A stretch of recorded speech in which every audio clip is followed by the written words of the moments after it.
নমস্কার বন্ধুরা, আশা করি সকলে ভালো আছেন, সুস্থ আছেন। আজ বানাবো মিষ্টি কুমড়ো দিয়ে একটি রেসিপি, যার জন্য লাগছে মিষ্টি কুমড়ো, লাগছে পুঁই শাক, আলু, মূলো, গাজর, পটল, বেগুন আর লাগছে বেশ কিছুটা পরিমাণে ঝিঙে। চলুন এবার রান্নাটা শুরু করি। তার জন্য প্রথমেই গ্যাসের মধ্যে দিয়ে দিচ্ছি সর্ষের তেল। তেলটাকে হালকা গরম করে নেব। প্রথমেই আলুগুলো ভেজে নেব।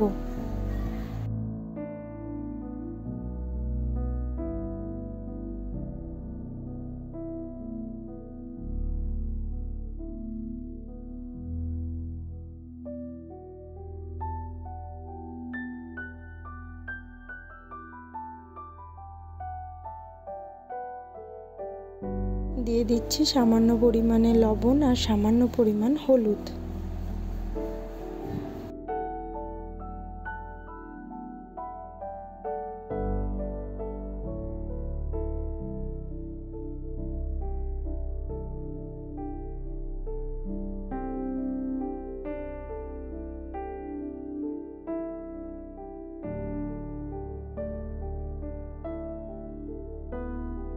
আলুগুলো লাল লাল করে ভেজে নিয়েছি, এখন তুলে নেব। বাকি সবজিগুলো এক এক করে এখন ভেজে নেব।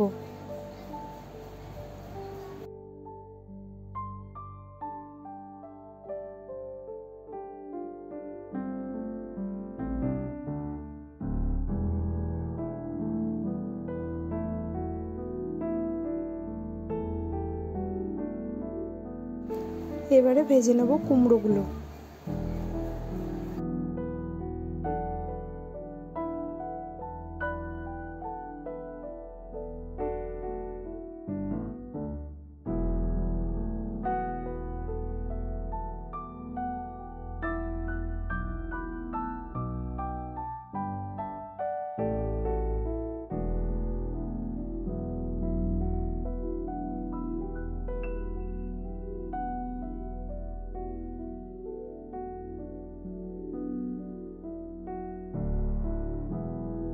কুমড়োগুলো ভাজা হয়ে গেছে, এবার কুমড়োগুলোও তুলে নিচ্ছি।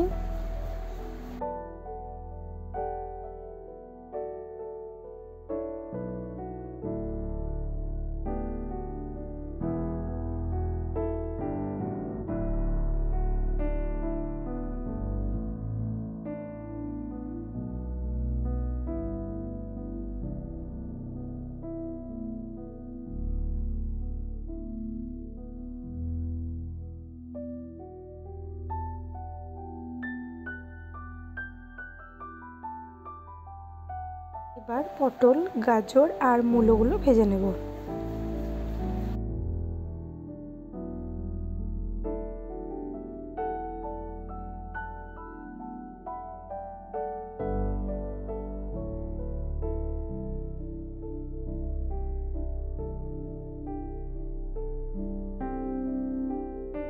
ভাজা হয়ে গেছে, এখন এবার তুলে নিচ্ছি। দিয়ে এবার বেগুন আর ঝিঙেগুলো ভেজে নেব।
সবজিগুলো সমস্ত ভাজা হয়ে গেছে। এখন এবারে তেল দিয়ে দিচ্ছি সামান্য পরিমাণ।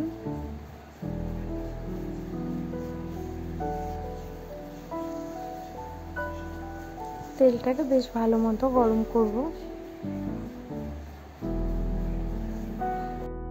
তেল গরম হয়ে গেছে। এখন এবারে দিয়ে দিচ্ছি একটা শুকনো লঙ্কা, তেজপাতা, আর দিয়ে দিচ্ছি 2 চামচ 5 ফোড়ন। ফোড়নটাকেও বেশ কিছুক্ষণ সময় ধরে ভাজবো, খুব সুন্দর একটা গন্ধ না আসা পর্যন্ত।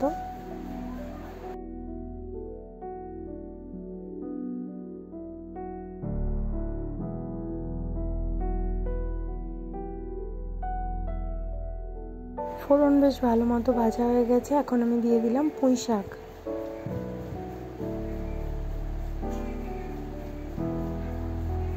শাকটার মধ্যে অল্প নুন দিয়ে বেশ কিছুক্ষণ সময় ধরে ঢাকা চাপা দিয়ে কিন্তু রান্না করব, যাতে শাক থেকে অনেকটা জল বেরোয়।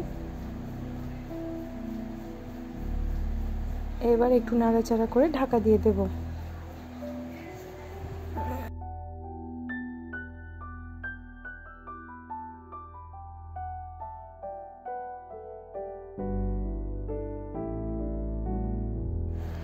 চলে এলাম 5 মিনিট পর। দেখুন শাকটা কিন্তু অনেকটা পরিমাণে কমে গেছে, আর রসুন দিয়েছিলাম ফোড়নে, যেটা বলতে আমি ভুলে গেছি।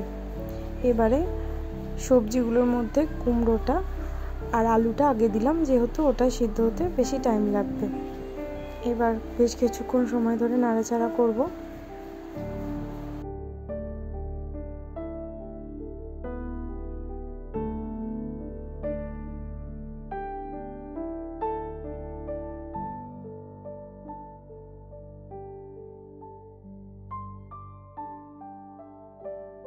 বেশ কিছু গুঁড়ো মশলা দিয়ে দেবো। তার জন্য প্রথমেই দিয়ে দিচ্ছি জিরের গুঁড়ো, দিয়ে দিচ্ছি 1 চামচ পরিমাণ ধনে গুঁড়ো, আর সামান্য একটু হলুদ, আর দিয়ে দেবো ঝালের জন্য লঙ্কা গুঁড়ো।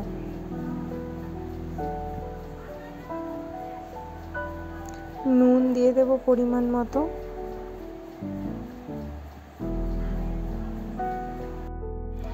দিয়ে দেবো সামান্য পরিমাণ চিনি।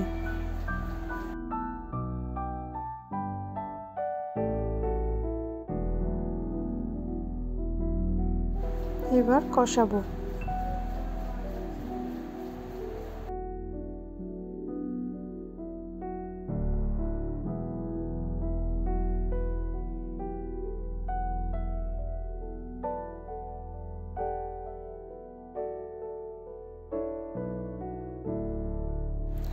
এবার বেগুনটা আর ঝিঙেটা দিয়ে দেবো, দিয়ে ঢাকা দিয়ে কষিয়ে কষিয়ে কিন্তু রান্নাটা করব।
ফিরে এলাম প্রায় 20 মিনিট পর।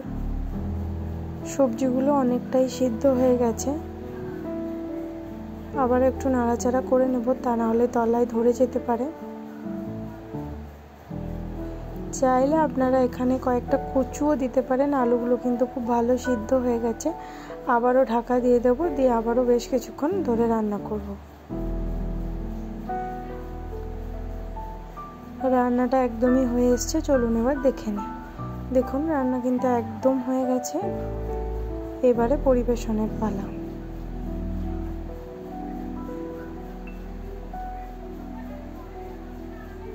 গরম ভাতে অবশ্যই বানিয়ে দেখবেন, খেতে কিন্তু দারুণ হয়েছিল।